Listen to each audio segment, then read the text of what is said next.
సున్నా చౌదరి గారు లోయ్ hello MP గారు ఎమ్మెల్యే గారు మీటింగ్ ఇది మీరిద్దరు రాష్ట్రం కలిసి ఇంట్లో మాట్లాడుకోండి.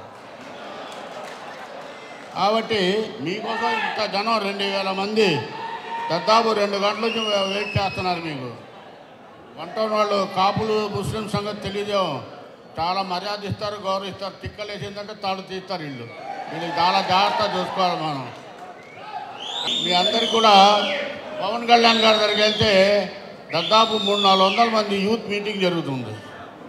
నేను వెళ్ళగానే ఆయన గదిలో కూర్చోబెట్టి 2 నిమిషాల్లో యూత్ మీటింగ్ మానేసి వచ్చేసాడు. దాదాపు 20 నుంచి 25 నిమిషాలు మాట్లాడారు. నేను వారికి చెప్పా, సార్ మా మైనార్టీ దాంట్లో మీరు అలయన్స్ పెట్టుకుంటే వచ్చే మాకు 2-3 సీట్లు నేను నష్టపోతామని చెప్పారు. మాకు కూడా తక్కువ ఇచ్చారండి వీళ్ళు తెలుగుదేశం వాళ్ళు అని చెప్పారు. నేనేం చెప్పాను, నాకు కడవేసేయండి జనసేనది, మీ పార్టీ తరఫున నుంచుంటానని చెప్పాను. దాని గురించి ఆయన చాలా సంతోషించాడు. తప్పనిసరిగా నేను ఆలోచిస్తాను, మీ రిపోర్ట్ కూడా బాగుందన్నారు. మేము కూడా ఒక మైనార్టీ సీట్ ఇచ్చినట్టు ఉంటుందని ఆయన చెప్పడం జరిగింది. 24 సీట్లు కనుక జనసేన పార్టీకి ఉంటే 1 టౌన్ పశ్చిమ నియోజకవర్గం జనసేన తరఫున నేనే క్యాండిడేట్ ఉండేవాడిని. కానీ 3 సీట్లు ఆయన తాగొచ్చేటలో ఇది ఉటాష్ అయిపోయింది. నేను ఎందుకంటే చంద్రబాబు గారి దగ్గరికి వెళ్ళి అక్కడ కలిసినాక, సార్ బాబు గారు మీకన్నా ఎక్కువ పవన్ కళ్యాణ్ గారు మాకు గౌరవం ఇచ్చారండి అని చెప్పా. లోకేష్ గారి దగ్గరికి వెళ్ళి చెప్పా, నానా నీకన్నా పవన్ కళ్యాణ్ గారు మేము కొత్త అయినా చాలా గౌరవం ఇచ్చారని. నేను ఎక్కడ వెనకాడనో మొహమాట ఉండదు, భయం ఉండదు. ఎవడైనా నేను అదే మర్యాదతో మాట్లాడతా, జరిగినట్టు చెప్తా. నాకేం కొత్త కాదు. ఈ పశ్చిమ నియోజకవర్గంలో ప్రతి పిల్లోడు తెలుసు, ప్రతి పెద్దోడు తెలుసు, ప్రతి మహిళ తెలుసు, ప్రతి గడప తెలుసు. ఎవడు అడిగినా జలీల్ గానే అంటారు తప్ప రెండో వాడు అనరు. ఇంత సంఖ్యాబలం ముస్లిమ్స్కి ఉన్నా కూడా పార్టీ ఆదేశాలకి తల వంచి, తమ్ముడు హలో, తల వంచి పార్టీ ఆదేశాలతో బీజేపీ పార్టీ అయినా 9 అయినా 10 కూర్చోండి ఏంటి, సున్నా చౌదరి గారు బీజేపీ పార్టీ అయినా సరే పార్టీ ఆదేశాల మేరకు మేము తల వంచి పనిచేస్తున్నాం. సున్నా చౌదరి గారు అంటే ఇవాళ నుంచి కాదు, చాలా కాలం నుంచి నాకు ఆయన అంటే అభిమానం.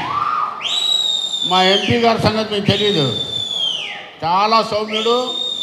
మరి ఏం చేస్తాడు ఏంటో మోహన్ బాబుడు, కానీ నాకైతే ఆయనలో అహంకారం ఇది కనిపిలా. చాలా మంచి వ్యక్తి. ఇద్దరు కూడా నాకు కూడా సీట్ రాలేదని ఇంట్లో ఒక 5-6 రోజులు వారం బాధపడ్డా. సున్నా చౌదరి గారి పేరు రాగానే నా నియోజకవర్గం బాగుపడుద్ది, నా రాష్ట్రం బాగుపడుద్ది అని ఆలోచన. నాకన్నా గొప్ప వ్యక్తి. పార్టీ ముఖ్యం కాదు, ఆయనకున్న శక్తి కేంద్రంలో రాష్ట్రంలో చాలా గొప్ప ఇది ఉంది ఆయనకి. అట్లాగే చిన్ని గారు అన్నీ అట్లా కనిపిస్తుంటాడు, తేలిక వేసుకోమాకండి, చేసి నేను నాని ఉల్టా పల్టా చేసేస్తాడు. ఈయన ఈ తెలుగుదేశం పార్టీకి స్పీడ్ వచ్చింది ఎప్పుడు తెలుసా? మా ట్రైన్ నడుస్తూనే ఉంది, దీంట్లో బొగ్గు వేసి స్పీడ్ చేసిన వారు ఎవరైనా ఉన్నానంటే పవన్ కళ్యాణ్ గారు. నేను చంద్రబాబు గారికి కూడా చెప్పా, D2D అచ్చంటే బొమ్మ వేసే శక్తి పవన్ కళ్యాణ్ గారు ఉంది. ఎంపీ గారిని, మా ఎమ్మెల్యే గారిని, మీరిద్దరు కూడా సార్ మీరు మామూలుగా తిరుగుతున్నారు, బాగానే ఉంది. మీరేమో అంబేద్కర్లు మహాత్మా గాంధీలు కాదు ఇట్లా అంటే అది కలవాలి. కానీ ఇటువంటి ప్రత్యేకమైన సమావేశాలు వేసినప్పుడు దాని మీద శ్రద్ధ పెట్టి, ఎందుకంటే ఇక్కడ ఉన్న వాళ్ళంతా కూడా ఒక్కోటి కూడా మీకు పోదు, పోదు. ఇది కమిట్మెంట్ ఓటు, మీరే పైసా అయ్యో అసలు కమిట్మెంట్ ఒకటి. కాబట్టి దయచేసి మీరిద్దరు కూడా వీళ్ళని కూడా జాగ్రత్తగా తోడు తీసుకొని, చాలా హుషారైన కుర్రోళ్ళు ఉన్నారు దీంట్లో, వీళ్ళని తోడు తీసుకొని మీరు కూడా వీళ్ళకి ఇవ్వాల్సిన గౌరవం ఇమ్మని కోర్టు సెలవు తీసుకుంటున్నాం.